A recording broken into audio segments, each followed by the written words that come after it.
Hello, good afternoon বন্ধুরা। তো এটা হচ্ছে 1 জানুয়ারির দিন আমাদের খাওয়া দাওয়া সকালবেলায়, যেটা ব্রেকফাস্ট করেছিলাম পরোটা, একটা সবজি আর সিমুই। এটা তো আমরা খেয়ে টেয়ে নিয়েছি। তারপরে তো দুপুরের জন্য আয়োজন করতে হবে। সেখানে অনেক রকম রান্না বান্না হয়েছিল। তার মধ্যে আমি রান্না করেছিলাম ফ্রাইড রাইস, আর মা করেছিল মাটন কষা, সাথে চাটনি, মিষ্টি, দই, পাঁপড় সবই ছিল।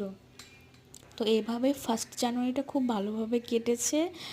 আর আমি এসেছি, আমার হাজব্যান্ড এসেছিলো, আমার বোন, মা সবাই একসঙ্গেই ছিলাম।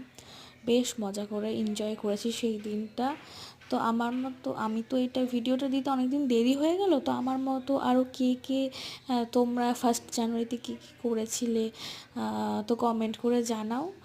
আর ভালো লাগলে একটা লাইক করো, সাবস্ক্রাইব করো, শেয়ার করো।